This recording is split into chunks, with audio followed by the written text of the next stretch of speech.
सोचिए, आप हर महीने थोड़े थोड़े पैसे बचा रहे हैं, कभी 1,000 रुपए, कभी 2,000 रुपए, कभी उससे भी ज्यादा। आपको लगता है कि आप सही काम कर रहे हैं, आप फाइनेंशियली डिसिप्लिन्ड हैं और अपने फ्यूचर के लिए तैयारी कर रहे हैं। लेकिन कुछ साल बाद जब आप अपना बैंक अकाउंट देखते हैं तो उसमें एक अच्छी खासी रकम जमा हो चुकी होती है। मान लीजिए आपके पास 8 लाख या 10 लाख सेविंग्स में पड़े हैं, लेकिन जब आप इंटरेस्ट देखते हैं तो पता चलता है कि पूरे साल में आपके पैसे ने बहुत कम ग्रोथ की। और तभी आपके दिमाग में एक सवाल आता है, क्या सिर्फ पैसे बचाना ही काफी है? यहीं से सेविंग और इन्वेस्टिंग के बीच का फर्क समझना जरूरी हो जाता है। सेविंग गलत नहीं है, बल्कि फाइनेंशियल स्टेबिलिटी के लिए सेविंग बेहद जरूरी है। लेकिन अगर आपका लक्ष्य सिर्फ पैसे सुरक्षित रखना नहीं, बल्कि लंबे समय में वेल्थ बनाना है, तो आपको सेविंग के साथ इन्वेस्टिंग को भी समझना होगा। आज हम बिल्कुल आसान तरीके से समझेंगे कि सेविंग से इन्वेस्टिंग की तरफ कैसे बढ़ें, बिना अपनी फाइनेंशियल सिक्योरिटी को खतरे में डालें। सबसे पहले एक बात समझिए, सेविंग और इन्वेस्टिंग का काम अलग अलग होता है। सेविंग का मुख्य उद्देश्य है आपके पैसे को सुरक्षित रखना और जरूरत के समय उपलब्ध रखना।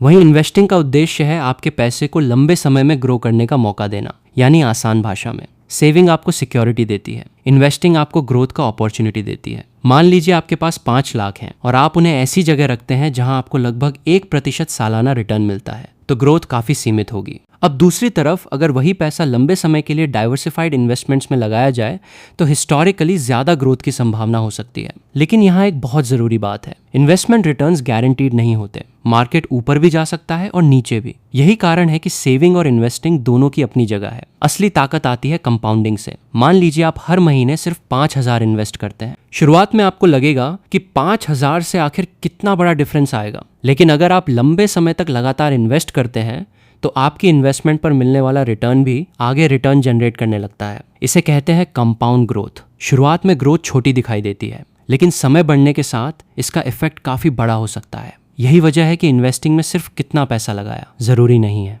आपने कितने समय तक इन्वेस्ट किया और कितनी कंसिस्टेंसी रखी, ये भी बेहद इंपॉर्टेंट है। अब सवाल है, सेविंग से इन्वेस्टिंग की शुरुआत कैसे करें? स्टेप 1, पहले इमरजेंसी फंड तैयार करें। सबसे पहले अपनी पूरी सेविंग्स मार्केट में लगाने की गलती मत कीजिए। आपके पास एक इमरजेंसी फंड होना चाहिए। आमतौर पर कई फाइनेंशियल एक्सपर्ट्स 3 से 6 महीने के जरूरी लिविंग एक्सपेंसेस के बराबर कैश रिजर्व रखने की सलाह देते हैं। इस पैसे का इस्तेमाल इन्वेस्टमेंट के लिए नहीं होना चाहिए। यह पैसा अचानक आने वाली सिचुएशंस के लिए है, job loss, urgent repairs, unexpected expenses या दूसरी फाइनेंशियल इमरजेंसीज। क्योंकि अगर आपके पास इमरजेंसी फंड नहीं है और अचानक पैसे की जरूरत पड़ जाती है तो आपको अपना इन्वेस्टमेंट गलत समय पर बेचने के लिए मजबूर होना पड़ सकता है। इमरजेंसी फंड आपके इन्वेस्टमेंट्स को आपकी इमरजेंसी से बचाता है। स्टेप 2, अपने पैसे को 2 हिस्सों में सोचिए। एक आसान सिस्टम बनाइए। Bucket 1, safety money. इसमें इमरजेंसी फंड और शॉर्ट टर्म जरूरतों का पैसा आएगा। इस पैसे को ज्यादा रिस्क में नहीं डालना है। Bucket 2, growth money.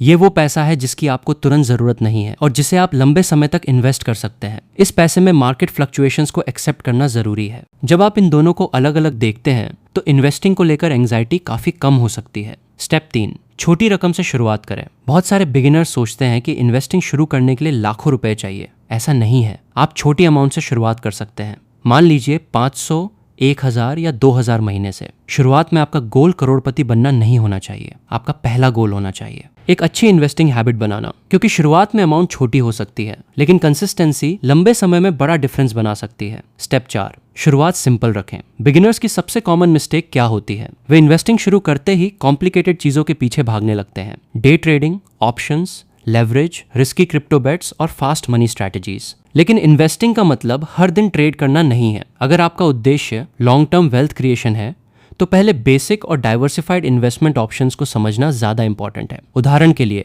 Index funds. Index fund किसी पूरे मार्केट इंडेक्स को ट्रैक करने की कोशिश करता है। इसका मतलब ये नहीं कि आपको एक ही कंपनी के स्टॉक पर डिपेंड करना पड़े। आपको कई कंपनियों में इनडायरेक्ट एक्सपोजर मिल सकता है जिससे डाइवर्सिफिकेशन बढ़ता है। लेकिन किसी भी इन्वेस्टमेंट में पैसा लगाने से पहले उसके रिस्क, फीस, टैक्सेशन और अपनी फाइनेंशियल सिचुएशन को समझना जरूरी है। सबसे बोरिंग स्ट्रैटेजी कई बार सबसे पावरफुल हो सकती है। इन्वेस्टिंग में एक चीज बहुत पावरफुल है, कंसिस्टेंसी। मान लीजिए कोई व्यक्ति हर महीने 5,000 इन्वेस्ट करता है। अगर लंबे समय में उसे औसतन 8% एनुअल रिटर्न मिलता है तो 25 साल में उसका पोर्टफोलियो लगभग 47 लाख के आसपास पहुंच सकता है। इस दौरान उसकी अपनी कॉन्ट्रीब्यूशंस करीब 15 लाख होंगी। बाकी ग्रोथ, इन्वेस्टमेंट, रिटर्न्स और कंपाउंडिंग से आ सकती है। लेकिन ध्यान रखिए, 8% कोई गारंटीड रिटर्न नहीं है। असल मार्केट रिटर्न्स हर साल अलग हो सकते हैं। कभी मार्केट तेजी से ऊपर जाएगा, कभी गिरावट आएगी। और यहीं पर इन्वेस्टिंग की सबसे बड़ी चैलेंज शुरू होती है, साइकोलॉजी। मार्केट गिरने पर क्या करें? मान लीजिए आपने इन्वेस्टमेंट शुरू किया और अचानक मार्केट 15% या 20% गिर गया। आपके पोर्टफोलियो की वैल्यू कम दिखाई देगी।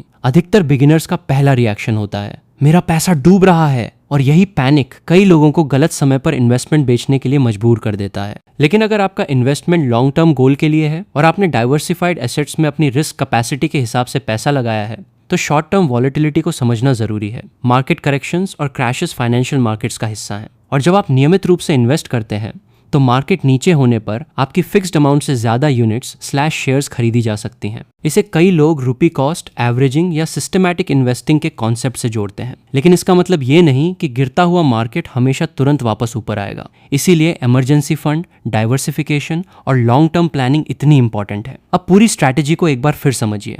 पहला, अपने जरूरी खर्चों के लिए इमरजेंसी फंड बनाइए। दूसरा, शॉर्ट टर्म सेफ्टी मनी और लॉन्ग टर्म ग्रोथ मनी को अलग रखिए। तीसरा, छोटी रकम से इन्वेस्टिंग शुरू कीजिए। चौथा, शुरुआत में सिंपल और डाइवर्सिफाइड इन्वेस्टमेंट ऑप्शंस को समझिए। पांचवा, मार्केट के हर छोटे मूवमेंट पर इमोशनल डिसीजन लेने से बचिए। और सबसे जरूरी, कंपाउंडिंग को समय दीजिए, क्योंकि वेल्थ क्रिएशन कोई ओवरनाइट प्रोसेस नहीं है, ये एक लंबा गेम है। सेविंग आपको फाइनेंशियल सेफ्टी देती है, लेकिन जब सही प्लानिंग के साथ सेविंग और इन्वेस्टिंग दोनों साथ चलते हैं तो आपका पैसा सिर्फ पड़ा नहीं रहता, उसे समय के साथ ग्रो होने का मौका मिलता है। इसलिए सवाल ये नहीं है कि सेविंग करूं या इन्वेस्टिंग, सही सवाल है मेरी फाइनेंशियल सिचुएशन के हिसाब से सेविंग और इन्वेस्टिंग का सही बैलेंस क्या होना चाहिए। अगर आपको ये वीडियो हेल्पफुल लगा तो इसे लाइक करें और चैनल को सब्सक्राइब करें। और कमेंट में बताइए, आप अभी सिर्फ सेविंग कर रहे हैं या आपने इन्वेस्टिंग की शुरुआत भी कर दी है।